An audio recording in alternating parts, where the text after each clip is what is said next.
Bismillahirrahmanirrahim. Assalamualaikum warahmatullahi wabarakatuh. Alhamdulillahi rabbil alamin wa bihi nasta'in ala umuri dunya waddin wassalatu wassalamu ala sayyidina Muhammad wa ala alihi wa sahbihi ajma'in. Subhanaka la ilma lana illa ma 'allamtana innaka antal alimul hakim. Wa la hawla wa la quwwata illa billahil aliyyil azim. Alhamdulillah, muslimin muslimat yang dirahmati lagi dikasihi oleh Allah Subhanahu wa taala. Kita syukur pada Allah Subhanahu wa taala di atas segala nikmat dan kurniaannya. Hari demi hari kita mendapat nikmat daripada Allah Subhanahu wa taala. Kita bersyukur di atas nikmat kemerdekaan yang telah kita kecapi selama 64 tahun. Dan di kesempatan ini saya mengucapkan selamat menyambut Hari Kebangsaan, Hari Kemerdekaan buat seluruh keluarga besar Malaysia. Mudah-mudahan negara kita sentiasa dikurniakan oleh Allah Subhanahu wa taala dengan keamanan dan keharmonian di antara kita. Jadi muslimin dan muslimat yang dirahmati oleh Allah Subhanahu wa taala, nikmat keamanan dalam tanah air kita adalah satu perkara yang wajib kita syukuri, dan mencintai tanah air itu adalah salah satu daripada tuntutan agama. Anas radhiyallahu anhu, dalam hadis riwayat Al-Bukhari, Anas radhiyallahu anhu meriwayatkan bahawa Rasulullah sallallahu alaihi wasallam apabila pulang daripada permusafiran dan apabila Nabi sallallahu alaihi wasallam dalam perjalanan yang hampir dalam keadaan hampir tiba ke Madinah, maka tatkala Nabi sallallahu alaihi wasallam melihat jalan-jalan Madinah yang tinggi-tinggi dari jauh kelihatan, maka Nabi sallallahu alaihi wasallam akan mempercepatkan untanya, perjalanan untanya. Maka disebutkan oleh Humaid yang demikian itu adalah kerana Nabi sallallahu alaihi wasallam mencintai bumi Madinah. Maka dalam menghuraikan hadis tersebut, Al-Hafiz Ibn Hajar Al-Asqalani rahimahullah ta'ala menyebutkan di dalam kitab Fathul Bari, syarah kepada Sahih Al-Bukhari, bahawa di dalam hadis tersebut terdapat petunjuk, terdapat dalil yang menunjukkan bahawa disyariatkan kita mencintai dan merindui tanah air. Maka mencintai tanah air itu adalah salah satu daripada tuntutan agama, kerana keamanan dan keharmonian yang ada di tanah air itu adalah satu nikmat daripada Allah Subhanahu wa taala. Dan di kesempatan ini juga kita sama-samalah bersyukur kepada Allah Taala pada pagi ini, pada hari ini, ya, bermula hari ini kita diberikan berita gembira buat rakyat di negeri Selangor bahawa masjid dan surau boleh dibuka. Ya, surau dibuka untuk 50 orang untuk solat berjemaah 5 waktu. Jadi kita gunakanlah kesempatan yang ada ini untuk sama-sama kita berkumpul dan berdoa kepada Allah Subhanahu wa taala supaya Allah Subhanahu wa taala mengangkat wabak serta musibah daripada bumi kita Malaysia dan juga dari sekalian negara-negara Islam yang lain. Jadi mudah-mudahan dengan berkat hari Jumaat, dengan berkat peluang yang ada, dengan berkat masjid surau yang ada di tempat masing-masing, ya, maka mudah-mudahan Allah Subhanahu wa taala mengangkat wabak yang sekian lama berlegar-legar berada di bumi kita ini. Amin ya rabbal alamin. Baik, insya-Allah pagi ini kita sambung tafsir kita menerusi surah Yasin. Masih lagi kita dalam surah Yasin, surah yang agung. Pada hari ini insya-Allah kita akan memulakan perbicaraan kita dengan ayat yang ke-52. Jadi seperti biasa insya-Allah kita baca dahulu dan kemudiannya kita akan melihat makna yang tersurat dan tersirat daripada ayat-ayat yang kita baca tadi. A'udzu billahi minasy syaithanir rajim. Bismillahirrahmanirrahim. Qalu ya wailana man ba'athana min marqadina. Hadza ma wa'ada ar-rahman wa sadaqal mursalun. in kanat illa sayhatan wahidatan fa idahum jami'un ladaina muhdarun فَالْيَوْمَ لَا تُظْلَمُ نَفْسٌ شَيْئًا وَلَا تُجْزَوْنَ إِلَّا مَا كُنْتُمْ تَعْمَلُونَ. Sadaqallahul Azim. Baik, ayat yang ke-52 Allah Subhanahu wa taala berfirman, qalu ya wailana man ba'athana min marqadina.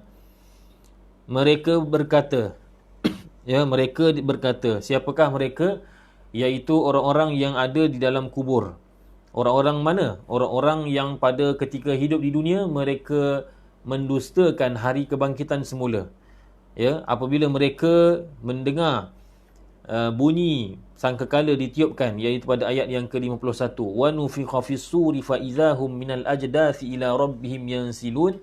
Ya, ayat yang 51, ayat yang ke-51 pada kuliah yang lepas kita telah membicarakan tentang keadaan di mana ditiupkan sangkakala yang kedua, iaitu sangkakala yang membangkitkan seluruh manusia daripada kubur dan tempat-tempat mereka disemadikan. Lalu apabila mereka mendengar sangkakala tersebut ditiupkan, kata mereka, qalu ya wailana man ba'athana min marqadina. Kata mereka, celakalah kami.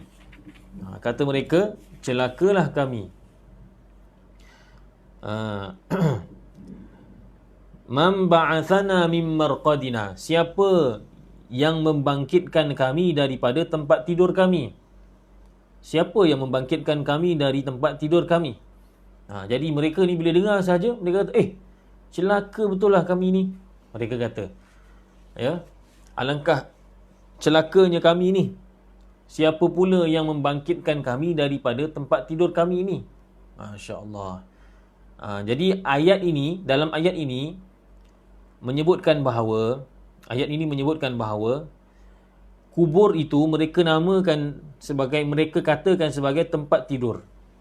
Jadi zahir ayat ini seolah-olah menunjukkan bahawa mereka itu, iaitu orang-orang kafir itu, mereka tak kena azab. Kalau kena azab, takkanlah mereka namakan kubur itu sebagai tempat tidur. Maka di sini perlu kepada tafsir.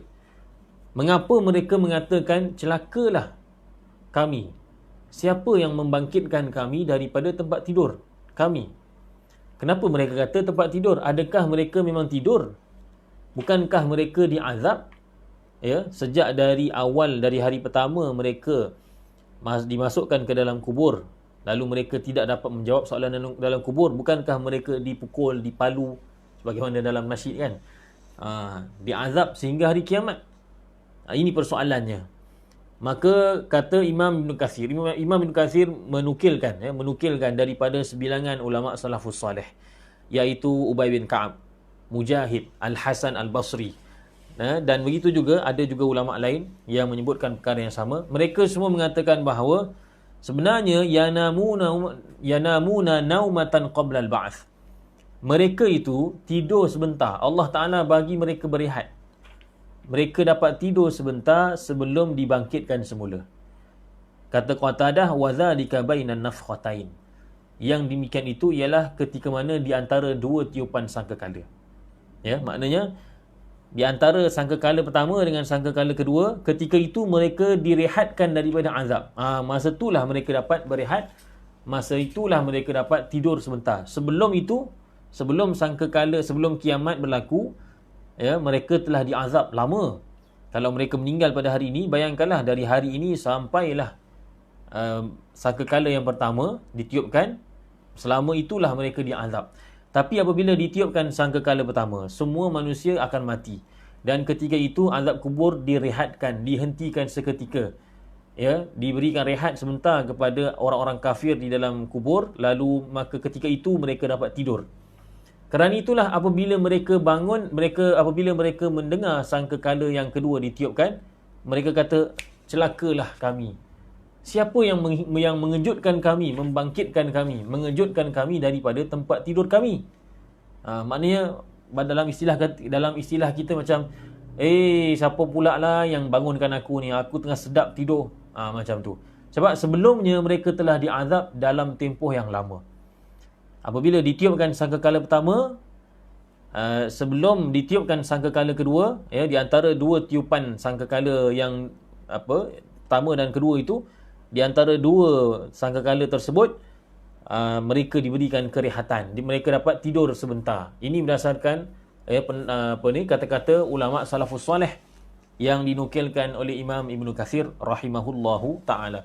Bahkan ada riwayat yang menyatakan tempohnya dengan terperinci, iaitu di antara sangkakala pertama dengan tiupan sangkakala kedua, kata sebahagian salafus soleh, tempohnya ialah selama 40 tahun. Maknanya lama lah.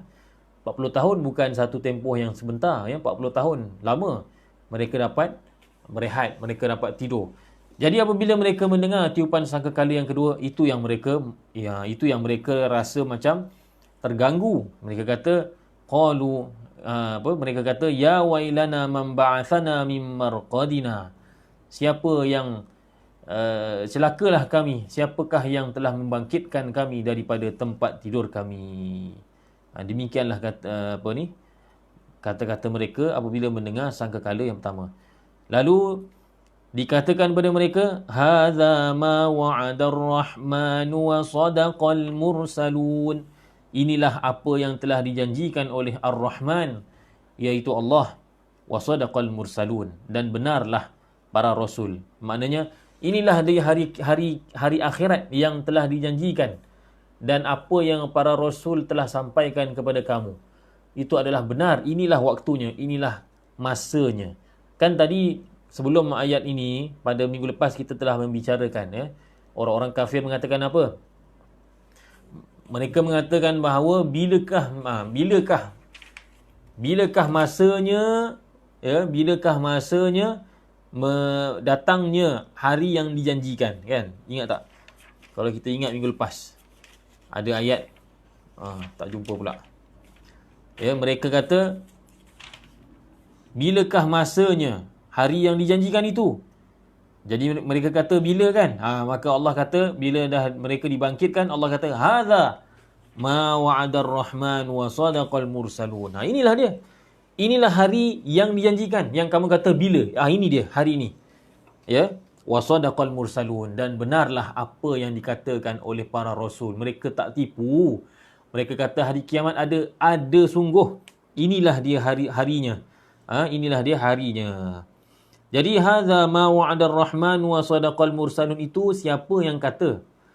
Maka terdapat khilaf di kalangan ulama. Kata Al-Hasan Al-Basri, hadza ma wa'adar rahman wa sadaqal mursalun itu ialah kata-kata malaikat. Malaikat menjawab kepada orang kafir yang mengatakan ya wailana man ba'athana min marqadina. Bila mereka kata begitu, malaikat jawab hadza ma wa'adar rahman wa sadaqal mursalun.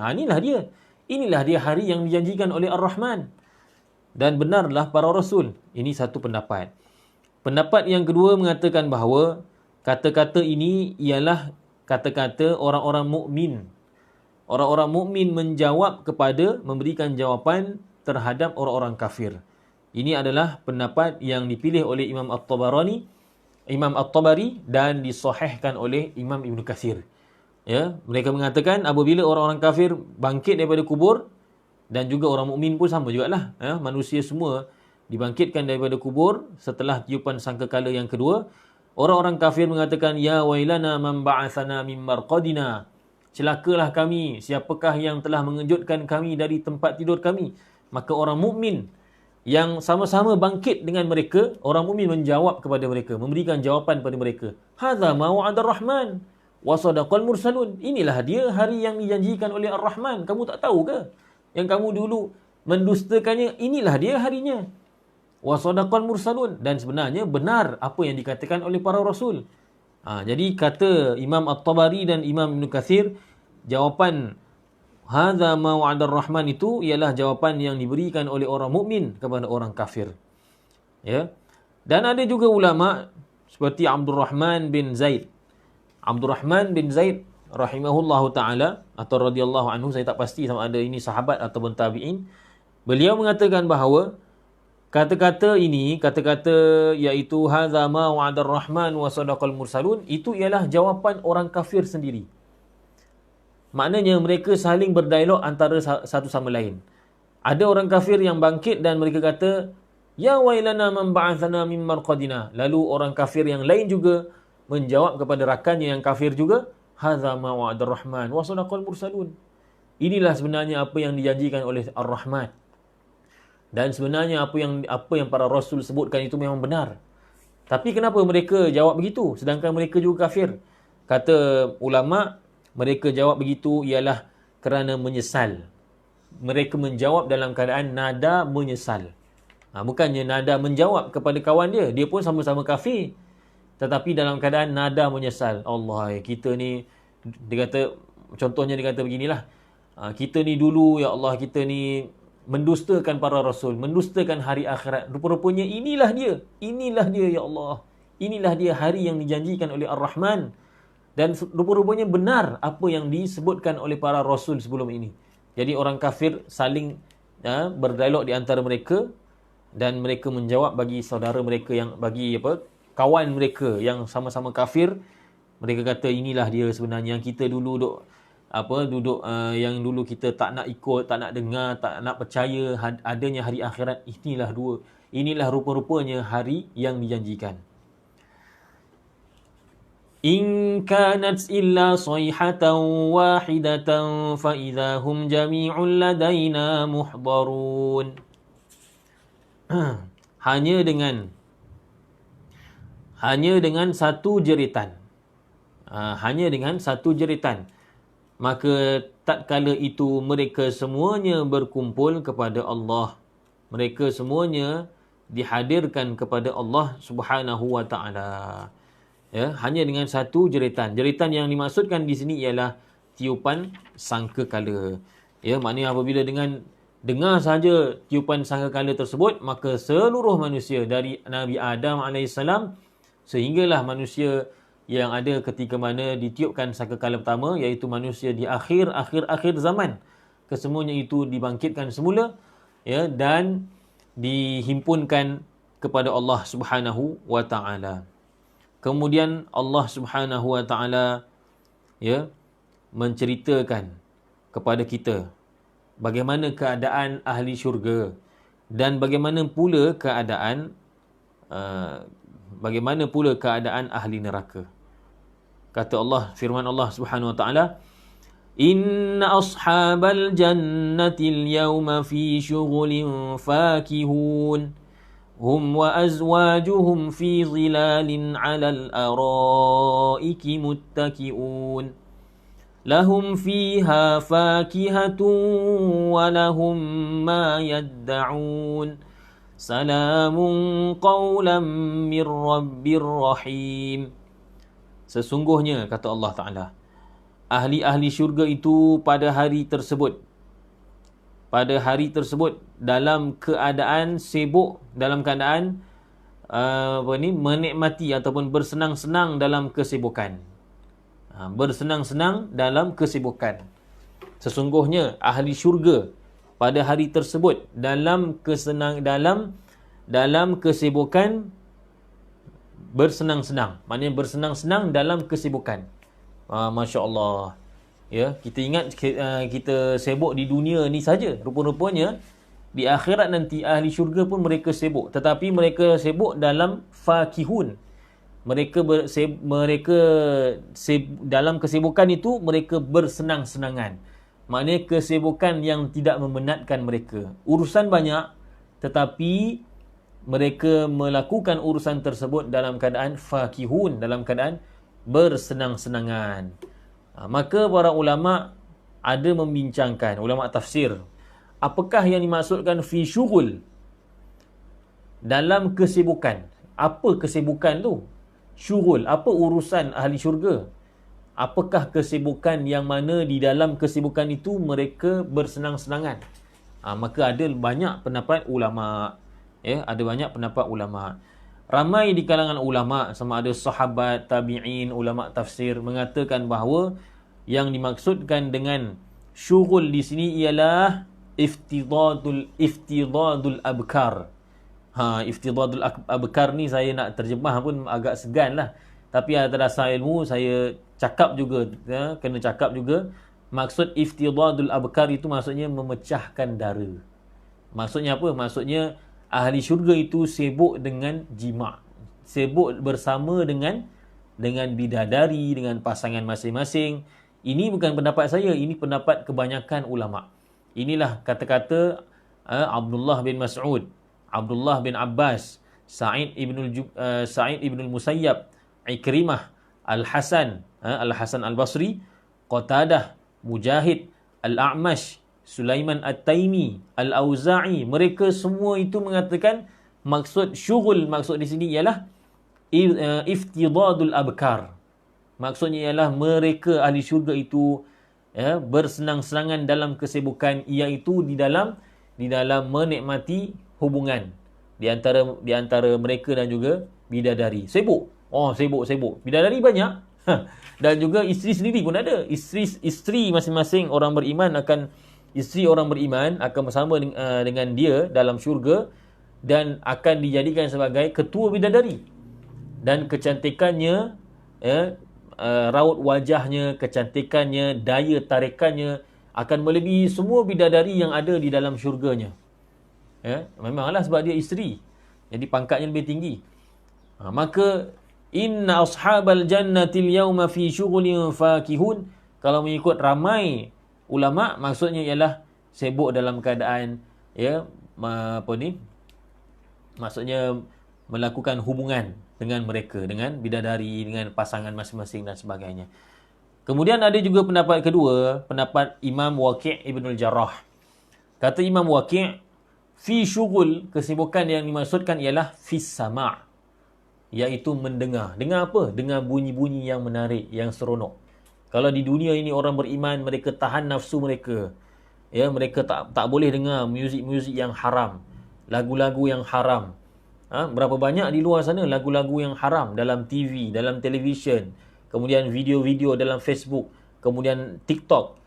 Banyak muzik-muzik. Kalau kita belajar dalam hukum fiqah lagilah, macam-macam peralatan muzik yang haram. Dan kalau kita ambil pendapat yang ringan sekalipun, fatwa-fatwa dan sebagainya, terutamanya fatwa ulama kontemporari seperti fatwa Syekh Yusuf Al-Qardawi, Syekh Ali Jum'ah dan lain-lain, yang mungkin memberikan keluasan sedikit dari segi muzik ini pun, walaupun pendapat itu ringan sekalipun, ringan macam mana sekalipun, dia ada batasan dia. Bukannya boleh, maknanya kata semua boleh. Tak, ada lirik-lirik lagu tertentu yang tak boleh. Contohnya lagu-lagu yang memuja wanita, ini tak ada faedah.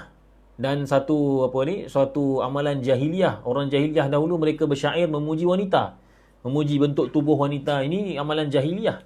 Tapi kalau lagu tu lagu merdeka contohnya, lagu mengajak kita mensyukuri nikmat Allah, ataupun lagu yang menyabarkan kita, menyatukan kita, lagu-lagu yang ada nilai-nilai macam ni, mungkin kita boleh katakan harus mengikut ulama yang mengharuskannya, fatwa sebahagian ulama. Namun walau bagaimana sekalipun, walaupun mudah fatwa itu telah dipermudahkan sekalipun, tetap ada batasannya. Tetapi di dalam syurga Allah kata, inna ashabal jannatil yawma fi syughulin fakihun. Kalau mengikut tafsiran yang dikemukakan oleh Imam Waqi', maksud ayat ini ialah sesungguhnya ahli syurga itu pada hari tersebut bersenang-senangan di dalam kesibukan. Kesibukan apa? Kata Imam Waqi', iaitu sibuk mendengar bunyi-bunyian yang indah, lagu-lagu yang sedap, yang menenangkan hati, yang menggembirakan, yang menceriakan diri masing-masing. Sebagaimana di dunia mereka menahan hawa nafsu mereka untuk mendengar dan juga melayan, berhibur dengan muzik-muzik tersebut. Begitulah di akhirat nanti Allah Subhanahu Wa Taala memberikan kebolehan dan juga keharusan kepada mereka untuk syughul. Syughul di sini kalau mengikut Imam Waqi', maksudnya ialah mendengar bunyi-bunyian yang ada di dalam syurga yang sangat indah. Manakala pendapat ketiga pula, pendapat Imam Ibn Kaisan mengatakan bahawa syughul di sini, kata beliau, kesibukan yang dimaksudkan dalam ayat ini, maksudnya ialah ziarah, menziarahi. Masya Allah. Kalau mengikut tafsiran Imam Ibn Kaisan, rupa-rupanya ahli syurga ni mereka bukanlah sibuk dengan makanan apa semua, tak. Mereka sibuk dengan ziarah. Mereka sibuk pergi ziarah Pak Long, pergi ziarah Mak Long, pergi ziarah mak sendiri, bapak sendiri, mak mertua, bapak mertua, ziarah anak-anak, ziarah tok guru. Kalau ada, kalau mana kata, kalau boleh lah kan, kalau orang yang berada di syurga bawah, yang apa ni, setengah ulama kata tak boleh naik ke syurga atas. Tapi kalau apa makna kata mereka diziarahi oleh orang yang di atas, maka mereka tetap sibuk juga kerana ada tetamu. Jadi kata Imam Ibn Kaisan, fi syughul di sini maksudnya ialah orang ahli syurga ini, mereka ni bersenang-senangan dalam kesibukan. Iaitu apa dia? Mereka bersenang-senangan dalam sibuk ziarah menziarahi. Kalau kita tengok hari raya kan, tengok macam mana. Hari raya yang sebelum PKP lah, Masya Allah, ya, dari pagi sampai ke malam tak habis ziarah. Ziarah sana, pergi sini, pergi sana, pergi sini, sampai kita rasa letih. Sampai kita semayang 5 waktu pun pakai baju raya. Kan? Semayang pun di tepi jalan. Maksud kata kita singgah di surau-surau mana yang kita jumpa. Kita tak sempat nak tukar baju dan sebagainya. Sebab apa? Sebab sibuk. Ziarah. Masya Allah, itu gambaran di dunia. Gambaran di dunia. Bagaimana pula gambaran di akhirat nanti? Kalau dikatakan bahawa syughul itu maksudnya ialah ziarah menziarahi, ya, maka kita dapat tak kita bayangkan bagaimana indahnya di dalam syurga. Bukan sahaja kita duduk saja makan, minum di tempat kita, bahkan kita ziarah menziarahi orang-orang yang kita kenal di dunia dahulu, dan itu menjadi suatu kesibukan bagi ahli syurga. Tetapi kesibukan bukan meletihkan, mereka sibuk fakihun, dalam mereka memang berada dalam kesibukan, tetapi mereka itu ialah fakihun, iaitu bersenang-senangan. Makna kata sibuk tapi tidak memenatkan, lagi indah, lagi santai, lagi nikmat dengan amalan ziarah menziarahi tersebut. Namun begitu, ada jugalah ulama yang mengatakan, bahawa yang lebih aula, yang lebih afdal ialah kita tidak mengkhususkan kesibukan yang dimaksudkan dengan dalam ayat ini dengan kesibukan-kesibukan tertentu. Ini pendapat Imam Asy-Syaukani. Imam Asy-Syaukani kata yang eloknya, yang aulanya, yang afdalnya ialah kita tidak mengkhususkan syughul itu, kesibukan dalam ayat ini dengan kesibukan tertentu. Kita tak katalah apa ni jimak ke, kita tak katalah samak ke, iaitu mendengar bunyi-bunyian, kita tak katalah ziarah menziarahi, ya. Sebaliknya apa jugalah amalan-amalan, perbuatan-perbuatan ahli syurga itu, itulah yang dimaksudkan syughul. Itulah yang dimaksudkan dengan syughul dalam ayat ini. Ini kalau mengikut pendapat Imam Asy-Syaukani rahimahullahu ta'ala. Maknanya kata, kalau mengikut Imam Asy-Syaukani, bahawasanya ayat ini maksudnya ialah sesungguhnya ahli syurga itu mereka di dalam kesibukan. Kesibukan apa dia? Kesibukan menikmati segala jenis kenikmatan dalam syurga. Sama ada hubungan, ataupun mendengar bunyi-bunyian yang indah, ataupun ziarah menziarahi, apa jua nikmat, semuanya itulah yang dimaksudkan dengan fi syughulin fakihun. Mereka bersenang-senangan di dalam kesibukan. Hum wa azwajuhum fi zilalin 'alal araiki muttaqiun. Mereka dan pasangan-pasangan mereka, ya, berada di bawah teduhan, berada di atas araik, iaitu di atas pelamin-pelamin, muttaqiun. Mereka bersandar di atas pelamin-pelamin. Mereka bersandar ataupun berbaring, sama. Muttaqiun, bersandar boleh, berbaring pun boleh. Mereka berbaring, mereka bersantai-santai di atas, ya, al-araik. Al-araik ini jamak pada arikah. Arikah kalau dalam bahasa sekarang ni maksudnya sofa. Maksudnya ialah sofa, kerusi yang ada di ruang tamu itu kan. Cushion dan sebagainya, itulah araik. Tetapi kalau kita nak bandingkan dengan syurga, maka pastinya sofa yang dimaksudkan ialah sofa yang indah. Kerana itu elok diterjemahkan sebagai pelamin, ataupun singgah sana tinggi besar sangat. Pelamin lah kita kata, pelamin, ataupun katil-katil, katil-katil yang empuk. Ya, senang kata araik ini ialah tempat kita duduk-duduk yang empuk. Sama ada katil atau sofa yang indah, tebal, besar, itulah yang dimaksudkan dengan al-araik. Jadi ahli syurga itu mereka ni bersantai-santai di bawah teduhan, ya, maka mereka tidaklah panas. Dan mereka juga duduk di atas araik yang telah kita nyatakan tadi. Cuma ulama seperti Imam Ar-Razi rahimahullahu taala membincangkan maksud azwajuhum di sini. Azwaj ini kata Imam Ar-Razi ada dua kemungkinan. Azwaj di sini mungkin boleh ditafsirkan sebagai orang-orang yang semisal dengannya, ya, ahli syurga dan orang-orang yang semisal dengannya, maknanya rakan-rakan ahli syurga yang lain, ahli syurga dan orang-orang yang sama sepertinya, orang-orang mukminin yang lain, mereka itu santai-santai di atas katil-katil atau pelamin-pelamin yang empuk. Ini kalau melihat al-azwaj itu dengan makna amthal ataupun ashkal. Ini pendapat pertama ataupun kemungkinan pertama. Ar-Razi mengatakan bahawa kemungkinan kedua pula ialah azwaj itu mengikut makna zahir. Apa maksud makna zahir azwaj? Iaitu isteri-isteri ataupun suami-suami, pasangan-pasangan masing-masing.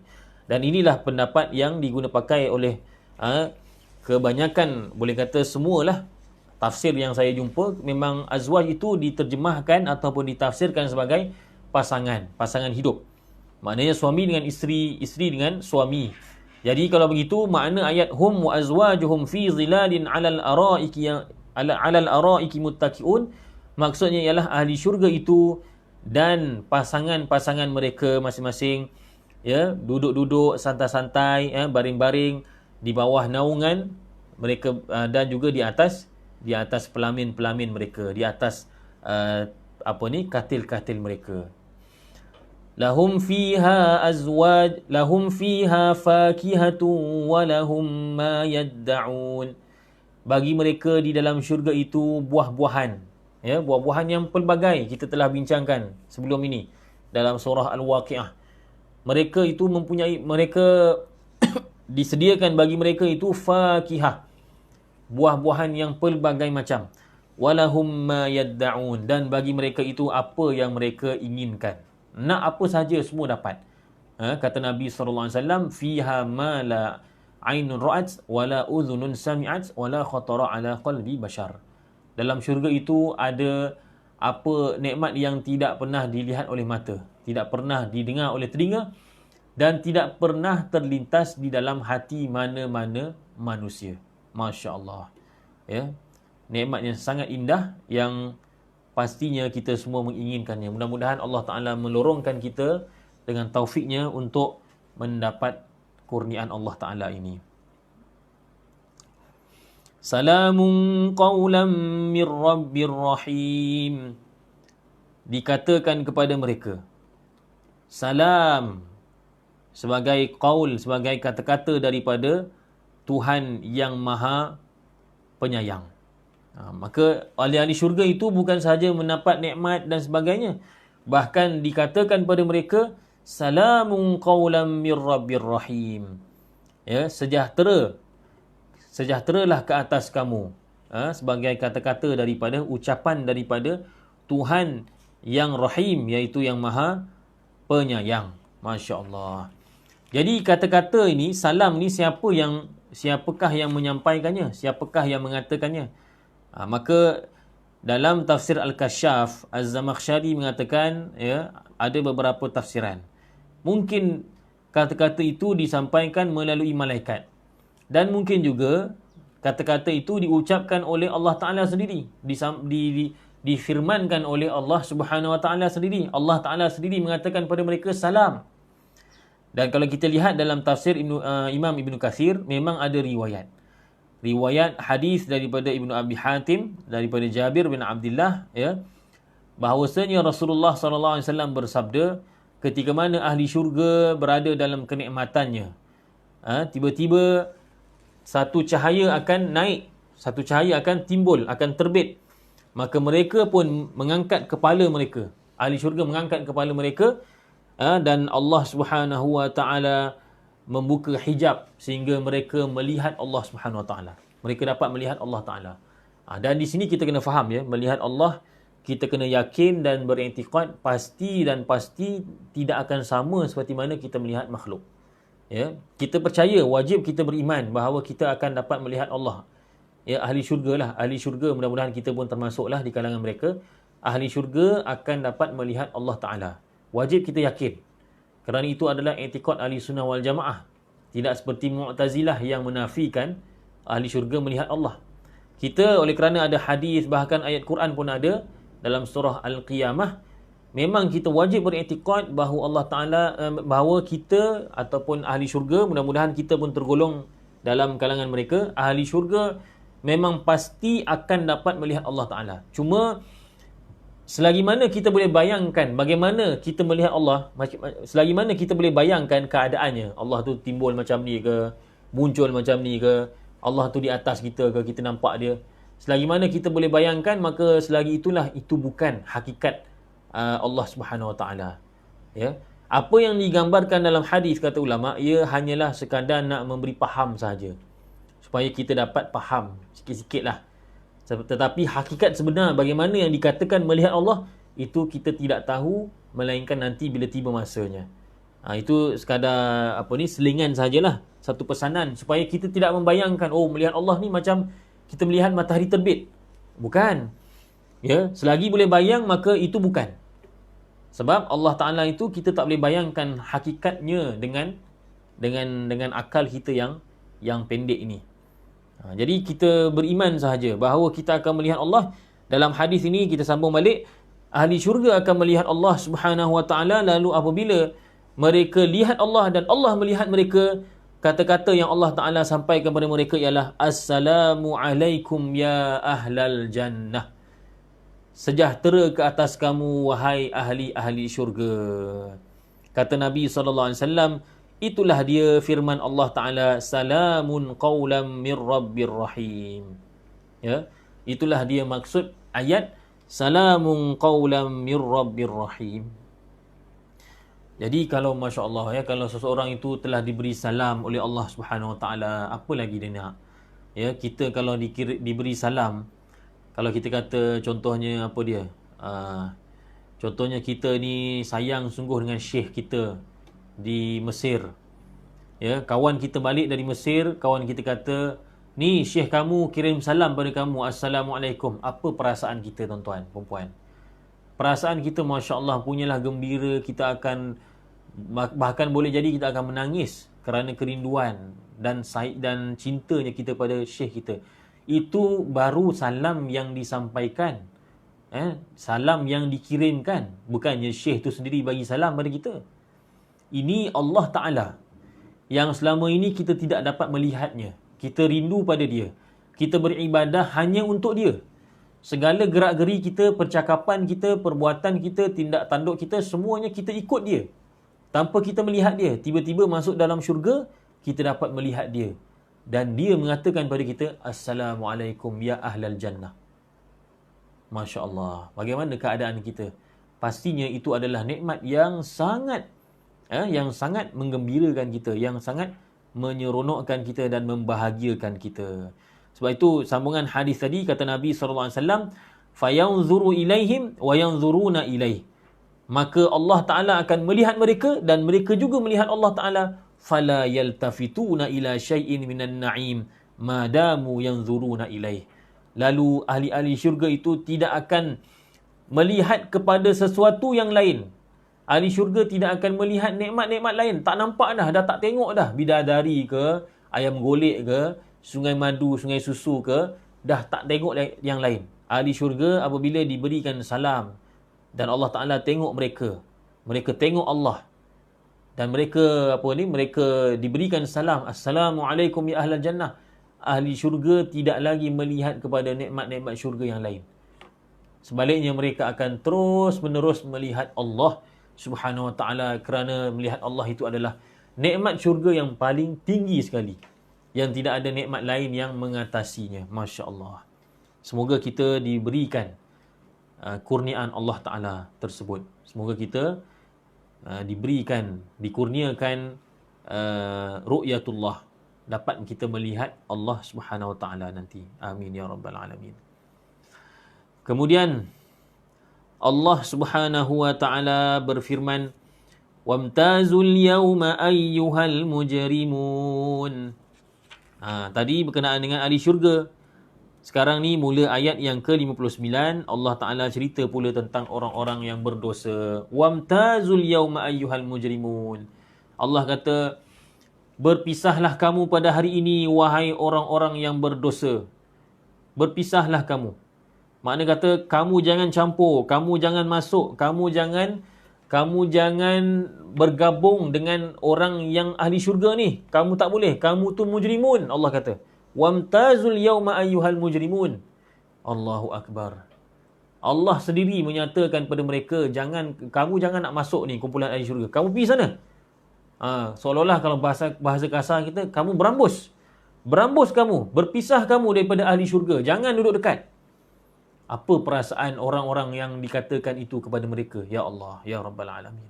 Sebab itulah Imam Abu Hanifah rahimahullahu ta'ala pernah ketika mana beliau qiyamul lail, beliau berdiri dalam solat dan membaca ayat Quran, lalu sampai pada ayat ini, wamtazul yawma ayyuhal mujrimun.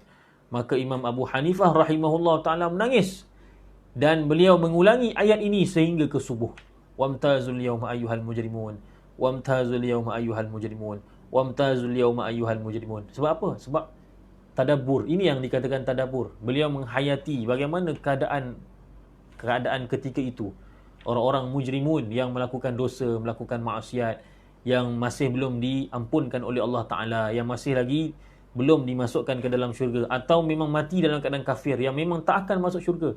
Mereka itu apabila dikatakan kepada mereka oleh Allah Ta'ala sendiri, wamtazul yawma ayyuhal mujrimun, apa perasaan mereka masa tu? Nak menangis, nak menyesal, inilah waktunya. Nanti di sana kalau dah kena macam tu, maka dah tak ada lagi. Tidak ada lagi kesempatan untuk mengubah, untuk berusaha, bukan mengubah, tapi untuk berusaha untuk menjadi ahli syurga. Dah tak ada dah. Apabila dah sampai kepada peristiwa ini dan telah dikatakan padanya wamtazul yawma ayyuhal mujrimun, ketika itu nak menyesal apa pun dah tak ada lah, tidak ada manfaat. Menangislah macam mana pun tidak ada manfaat. Maka kalau nak menangis, kalau kita nak insaf dengan ayat ini ketika di dunia ni, ketika kita membaca wamtazul yawma ayyuhal mujrimun di dunia ini, ketika inilah kita nak menginsafinya. Mudah-mudahan kita tak termasuklah di kalangan orang yang dikatakan pada mereka wamtazul yawma ayyuhal mujrimun. Kemudian Allah Subhanahu wa ta'ala berfirman, Alam a'had ilaikum ya bani Adam alla ta'budu syaitan innahu lakum aduwwum mubin.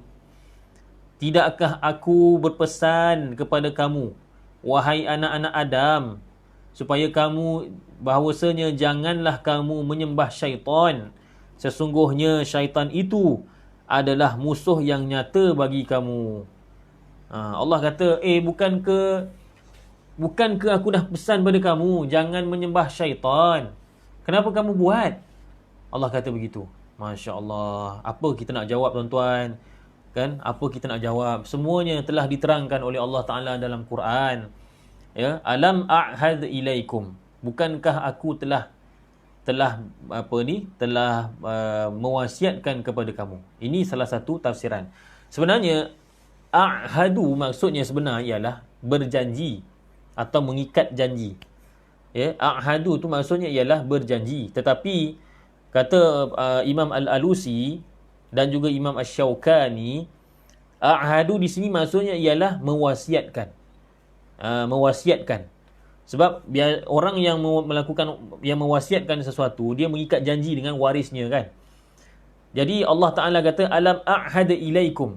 Bukankah aku telah mewasiatkan kepada kamu? Bagaimana yang dikatakan Allah mewasiatkan, berpesan kepada kita? Iaitu kata Imam Asy-Syaukani dan juga Imam Al-Alusi, maksudnya ialah melalui para rasul. Dengan perantaraan lidah para rasul itu, para rasul menyampaikan berita-berita keimanan, tauhid, i'tiqad, ajaran Islam, Quran, sunnah. Melalui lisan para nabi itu, para rasul, itulah dia yang dikatakan alam a'had ilaikum. Allah Ta'ala berjanji ataupun berpesan kepada manusia. Jadi Allah kata, bukankah aku telah berpesan kepada kamu, wahai anak Adam, jangan menyembah syaitan. Jadi kalau mengikut tafsiran pertama, maksudnya ialah Allah Ta'ala berpesan. Itu yang dimaksudkan dengan a'hadu ilaikum, dengan perantaraan para rasul. Manakala ada juga pendapat yang lain, pendapat kedua yang dikemukakan oleh Imam Asy-Syaukani dan juga Al-Alusi, mereka menukilkan maksud a'hadu itu maksudnya ialah perjanjian ketika mana alam roh. Ingat tak? Ketika mana Allah Ta'ala menceritakan manusia semuanya berada di alam roh, Allah Ta'ala telah mengambil janji dengan semua roh. Alastu bi rabbikum, bukankah aku ini Tuhan kamu? Maka seluruh roh-roh mengatakan bala syahidna, bahkan kami bersaksi wahai Allah, kaulah Tuhan kami. Ketika saya, tuan-tuan, pakcik, makcik, saudara-saudari semuanya dilahirkan, ketika mana kita semua ni dalam bentuk roh. Kita ni asalnya roh. Firaun pun asalnya roh, Qarun asalnya roh, semua. Namrud asalnya adalah roh. Ketika mana kita ni semua di alam roh, belum ada jasad. Roh-roh kita ini pernah berkumpul dalam satu perhimpunan. Dalam perhimpunan itu Allah telah mengambil janji. Allah telah meminta kita supaya kita berjanji. Allah tanya pada kita, alastu bi rabbikum, bukankah aku ini Tuhan kamu? Maka semua roh ketika itu, hatta roh Fir'aun, hatta roh Qarun, hatta roh Namrud, semua mengatakan bala syahidna, bahkan kami bersaksi bahawa engkaulah Rabb kami, engkaulah Tuhan kami. Tetapi apabila roh ni telah dimasukkan ke dalam jasad, ada roh dimasukkan dalam jasad yang namanya Fir'aun, ada roh yang dimasukkan dalam jasad orang beriman, ada yang kafir, dan diuji dengan kebendaan, diuji dengan dunia, pangkat dan sebagainya, maka roh yang tadinya semuanya beriman, ada sebahagiannya kafir, sebahagiannya mensyirikkan Allah, sebahagiannya melakukan perkara-perkara yang sesat dan sebagainya. Jadi Allah Ta'ala kalau mengikut pendapat kedua mengatakan bahawa alam a'had ilaikum, maksudnya ialah Allah Ta'ala mengingatkan kita kepada janji kita ketika di alam roh. Allah kata, bukankah aku telah mengambil perjanjian daripada kamu? Bukankah aku telah mengambil perjanjian? Kamu berjanji kepada aku bahawasanya kamu tidak akan menyembah syaitan. Itu maksud ayat ini kalau mengikut tafsiran kedua.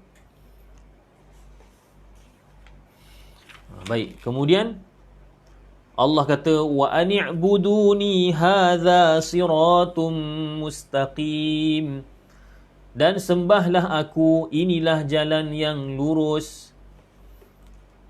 Walaqad adalla minkum jibillan katsira afalam takunu ta'qilun.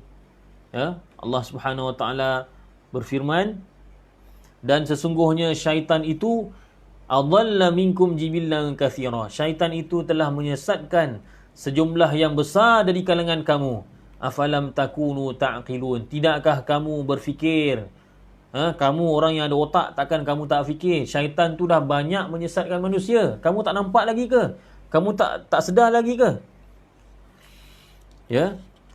Kemudian Allah Subhanahu wa taala berfirman, hadhihi jahannamul lati kuntum tu'adun, inilah neraka Jahannam yang kamu telah dijanjikan. Inilah neraka Jahannam yang telah dijanjikan kepada kamu.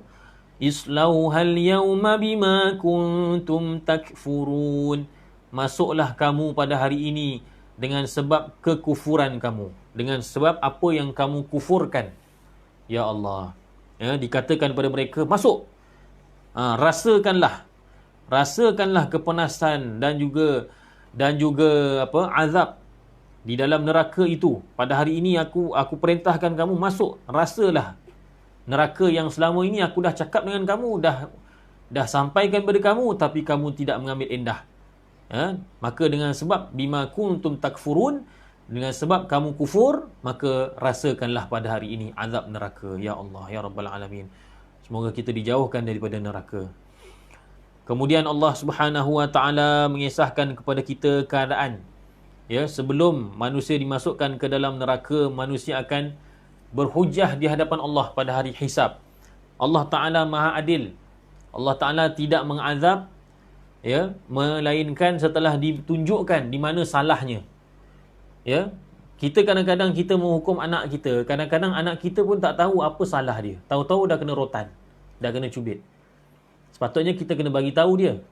Allah Subhanahu Wa Taala sebelum memasukkan manusia dalam neraka, Allah Subhanahu Wa Taala akan tunjukkan dahulu di mana salahnya.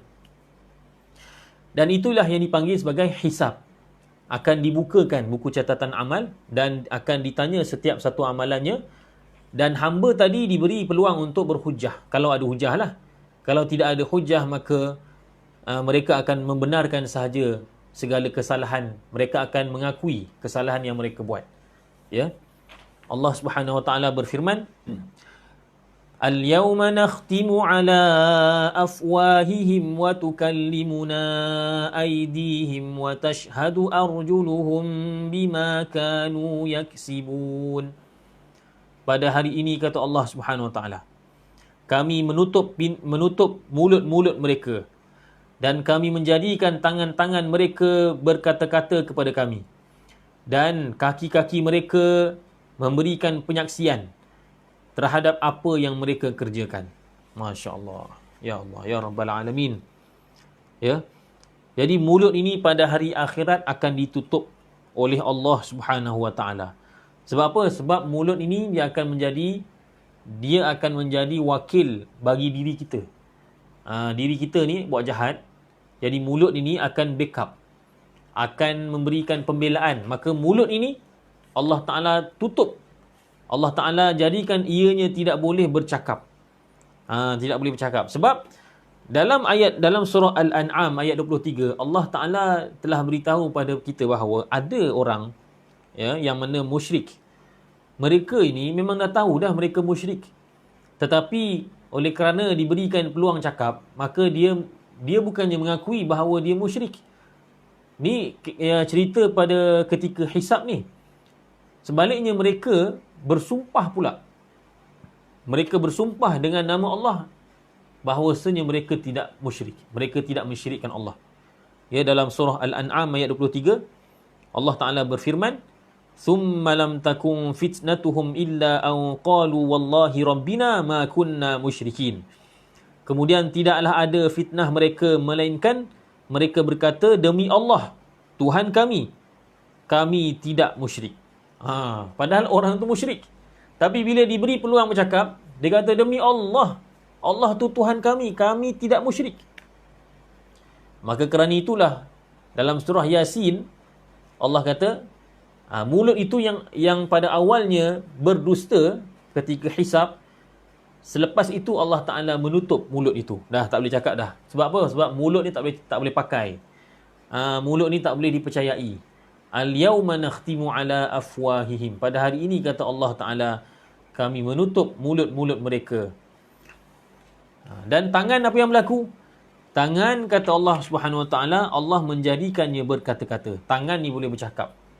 Tangan ini boleh bercakap. Ya. Dia akan cakap apa dosa yang dia buat. Wa tashhadu arjuluhum bima kanu yaksibun. Dan kaki pula akan menjadi saksi di atas apa yang manusia kerjakan, apa yang mereka kerjakan. Di sini ada suatu perkara yang menarik. Ada suatu perkara yang menarik. Kalau kita lihat dalam ayat ini, Allah kata tangan ini akan bercakap. Tetapi kaki, Allah tak kata pula yang kaki ni akan bercakap. Allah kata kaki ni akan menjadi saksi. Maka mengapa dibezakan yang tangan bercakap, yang kaki Allah Ta'ala tak kata pula wa tukallimuna arjuluhum. Allah kata wa tashhadu arjuluhum. Kaki itu menjadi saksi. Sebab apa? Sebab kata ulama seperti Imam Asy-Syaukani dan juga Syekh Tantawi rahimahullah, kata mereka sebab biasanya maksiat ni dilakukan oleh tangan. Kan? Tengoklah. Tangan ni sebenarnya banyak buat maksiat. Tangan ni pukul orang. Dengan tangan manusia membunuh. Adakah orang bunuh dengan kaki? Adalah, tapi tak banyak. Biasanya dengan tangan. Mengumpat dalam internet. dalam WhatsApp, fitnah dalam Facebook. Siapa yang buat? Tangan, bukan kaki. Kan?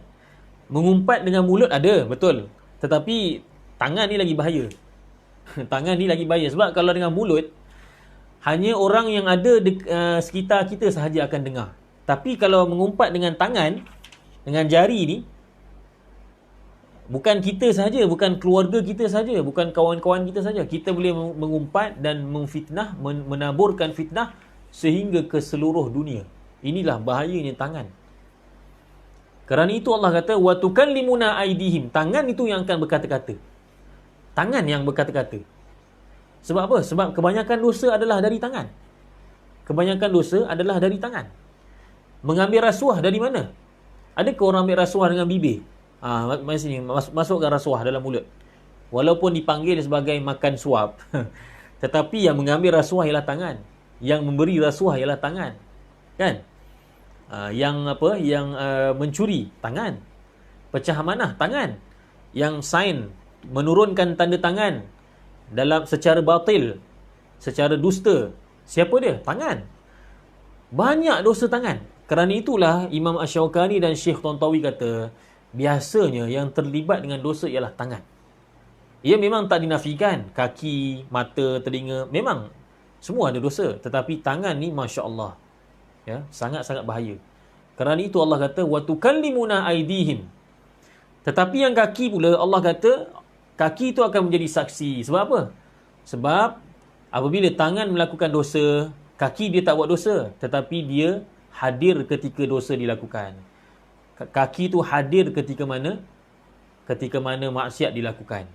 Jadi orang kaki disebabkan dia hadir, maka dia tidak boleh mengaku yang dosa tu dia buat. Tangan mengaku, tangan bercakap, dia ikrar. Tetapi kaki tak boleh ikrar. Ya. Penyaksian itu tidak dinamakan ikrar, pengakuan. Kalau dosa tu orang lain yang buat. Oleh kerana yang buat dosa banyaknya ialah tangan, jadi kaki itu dia tidak boleh mengaku dosa itu bukan dosa dia. Yang hanya dia boleh buat, kaki boleh buat apa dia? Iaitu syahadah. Iaitu menjadi saksi. Kerana itu Allah Ta'ala berfirman, wa tashhadu arjuluhum. Kaki akan menjadi saksi. Sebab apa? Sebab walaupun kaki tak buat dosa yang dilakukan oleh tangan, tetapi ketika tangan melakukan dosa, kaki itu hadir bersama-sama dengan dia. Maka dia layak menjadi saksi. Maka di akhirat Allah kata, wa tashhadu arjuluhum bima kanu yaksibun.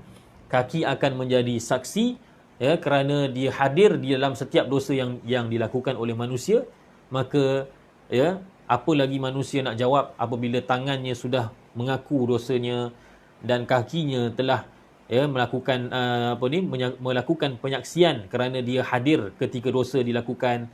Maka ini adalah sebesar-besar bukti, ya, dan juga sebesar-besar burhan bahawa manusia itu memang berdosa dan layak dimasukkan ke dalam neraka. Begitulah adilnya penghisaban mahkamah Allah Ta'ala, di mana setiap dosa itu dibawakan anggota yang mengaku, iaitu tangan, dan dibawakan juga anggota yang menjadi saksi. Kalau ada orang yang buat dosa itu datang dan dia mengaku, itu pun dah cukup kuat dah kalau di mahkamah. Tetapi datang pula satu orang, dia menyokong pula pengakuan tadi, dia menyaksikan, maka lagilah, ya, terbukti kesalahannya. Inilah yang berlaku pada hari akhirat nanti. La ilaha illallah. Ya, mudah-mudahan kita ini diselamatkan oleh Allah Subhanahu wa ta'ala.